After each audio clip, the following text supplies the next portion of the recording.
Bonjour à tous, si vous apprenez l'anglais ou une autre langue étrangère, il y a de fortes chances que vous souhaitiez progresser rapidement et facilement.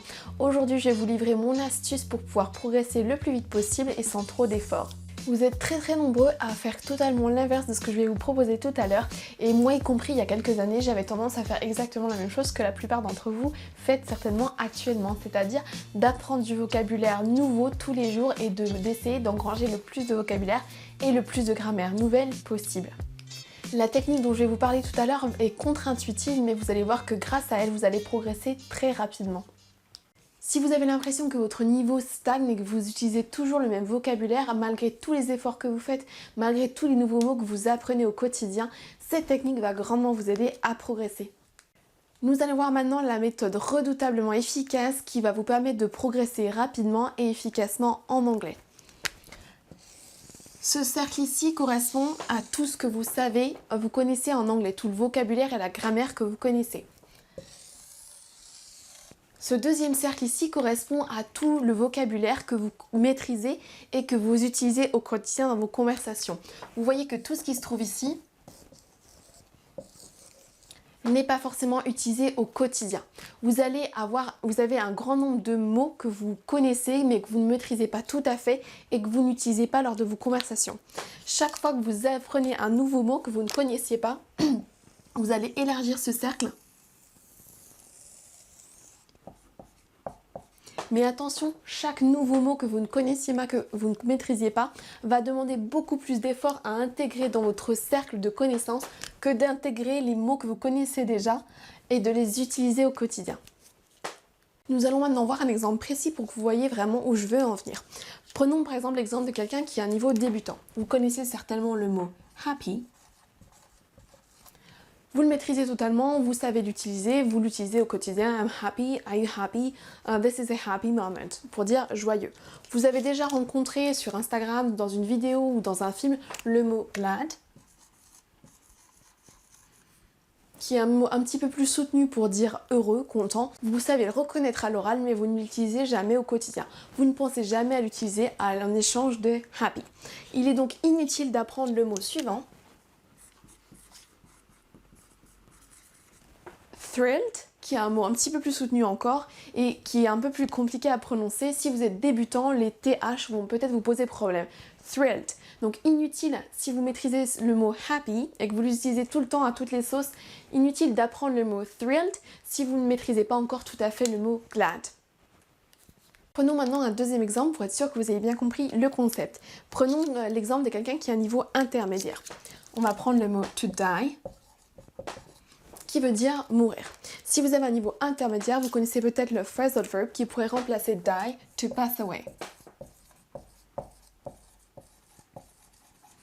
Si vous ne l'utilisez pas et que vous ne le maîtrisez pas complètement, vous n'êtes pas forcément sûr de la prononciation ou de quand l'utiliser, n'apprenez pas l'expression idiomatique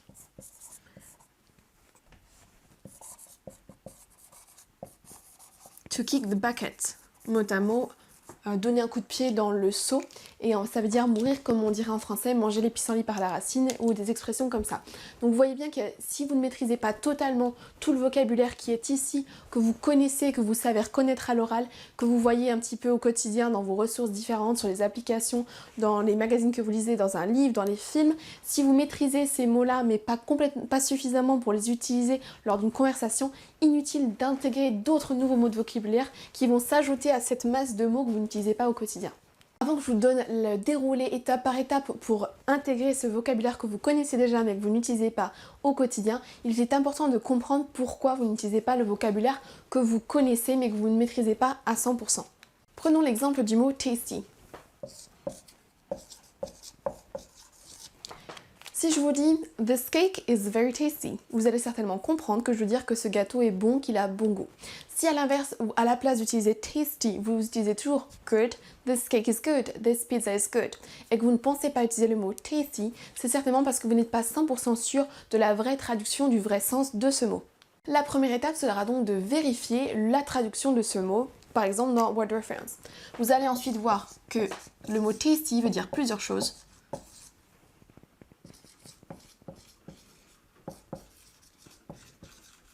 Dans un premier temps, oui, vous vérifiez que en effet le mot tasty veut dire qui a bon goût, qui est bon à niveau gustatif. Mais vous allez voir également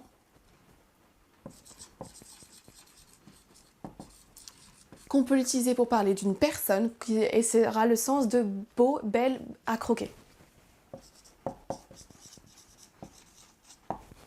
Vous voyez qu'avec cet exemple, vous aviez un mot dans votre base de données de mots de vocabulaire en anglais que vous n'utilisez pas et une fois avoir vérifié la traduction, le sens de ce mot, vous allez pouvoir l'utiliser dans deux contextes différents. Prenons l'exemple suivant.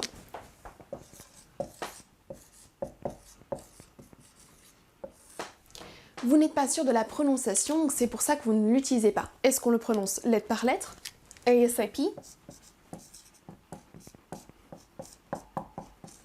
comme c'est le cas dans GI ou ID qui veut dire carte d'identité, ou est-ce qu'on le prononce comme un mot, comme c'est le cas dans NATO qui veut dire l'OTAN. Eh bien sachez qu'il est possible de le prononcer de deux façons, soit lettre par lettre, ASAP, soit comme un mot en deux parties, ASAP. ASAP ou ASAP. La deuxième chose qui pourrait vous poser problème avec cette abréviation est le fait que vous ne savez pas si vous pouvez l'utiliser à l'oral ou si c'est seulement pour l'écrit. Prenons le cas de cette expression.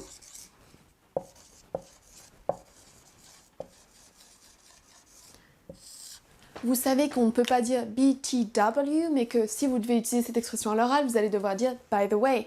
A l'inverse, à l'écrit, vous pouvez très bien utiliser l'un ou l'autre de ces expressions. Si vous allez vérifier dans un dictionnaire, vous allez voir que ASAP ou ASAP s'utilise aussi bien à l'oral qu'à l'écrit. La troisième raison pour laquelle vous n'utilisez pas ce vocabulaire que vous accumulez depuis des années est certainement parce que vous connaissez la définition mais que vous ne savez pas dans quel contexte utiliser ce mot.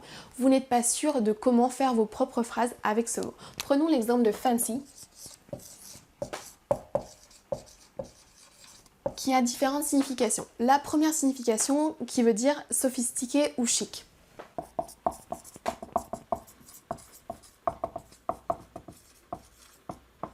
Vous pourriez par exemple dire a fancy dress, qui voudrait dire une robe chic.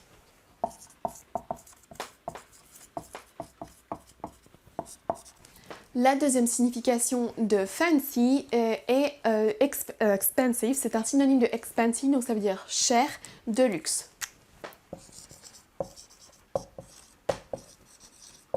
Vous pourriez par exemple dire a fancy restaurant. Donc là, vous pourriez remplacer fancy par expensive. Vous dites que le restaurant est cher ou qu'il est de luxe. Suivant le ton et le contexte que vous donnez, ce sera l'un ou l'autre. Fancy est également un verbe qui a deux significations principales.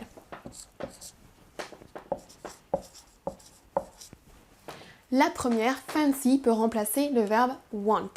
Si vous dites par exemple « Do you fancy a beer ?» vous dites « Do you want a beer ?»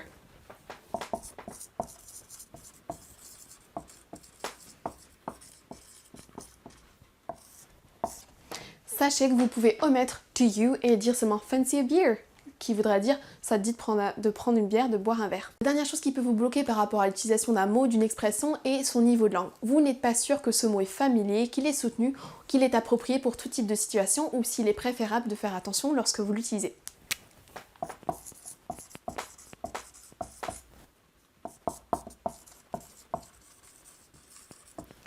Prenons l'exemple de ces deux expressions, bummer qui veut dire mince, zut, dommage, et l'expression I'm pumped qui est un synonyme de I'm excited ou qui est un synonyme de I'm looking forward to it. Ces deux expressions sont à garder pour une situation relativement décontractée avec des amis, etc. Mais à éviter par exemple dans le monde de l'entreprise parce que c'est pas du tout approprié. Si vous voulez parler d'une personne qui est saoule, qui a trop bu, suivant si vous parlez à des amis, que vous parlez à un agent de police ou à un médecin, vous allez utiliser des termes différents.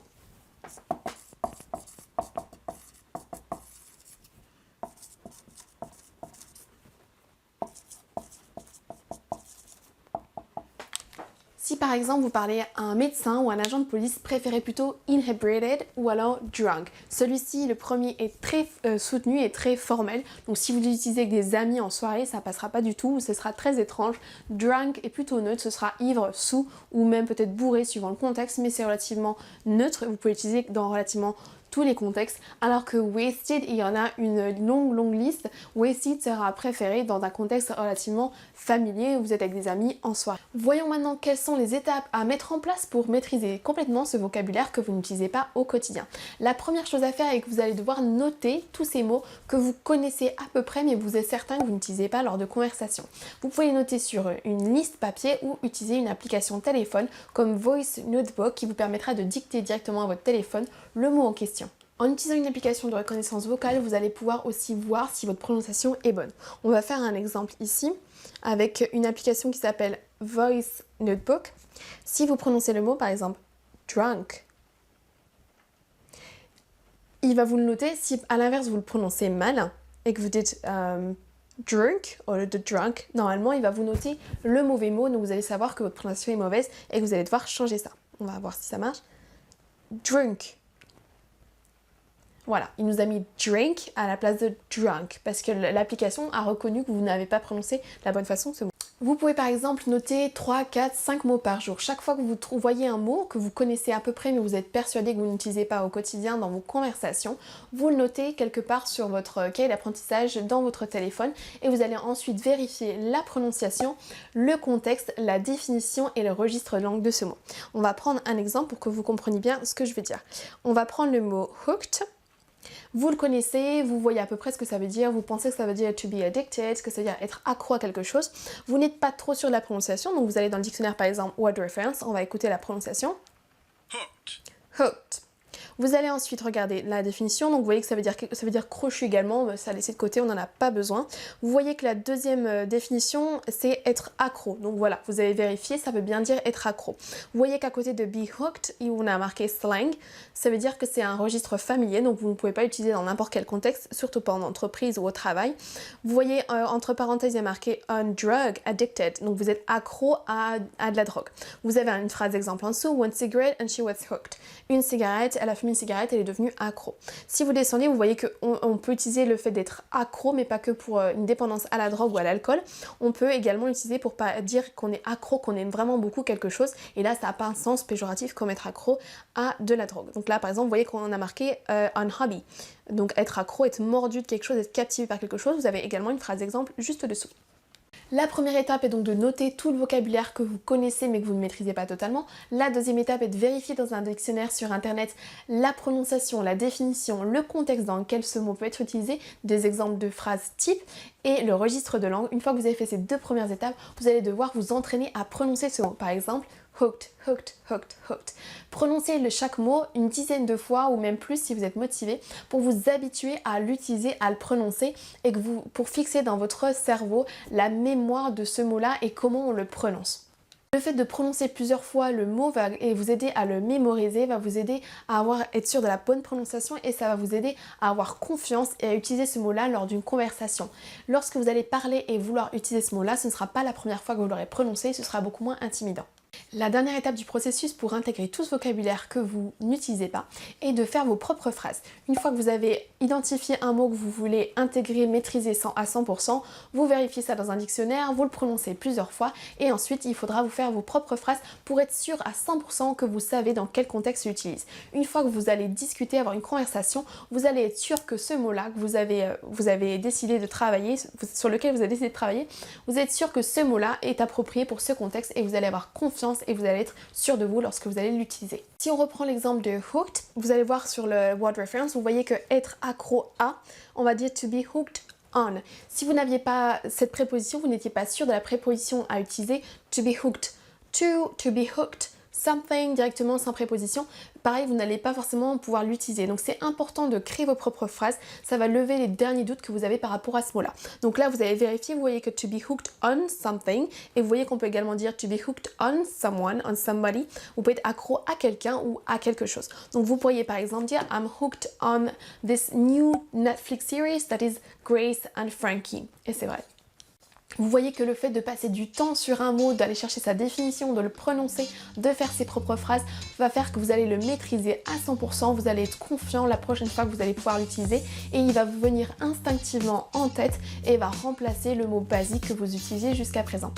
Le fait de procéder ainsi et de maîtriser à 100% tous les mots que vous connaissez mais que vous n'utilisez pas au quotidien dans les conversations va être beaucoup plus efficace que d'accumuler du nouveau vocabulaire qui sera plus dur, plus compliqué à mettre en place.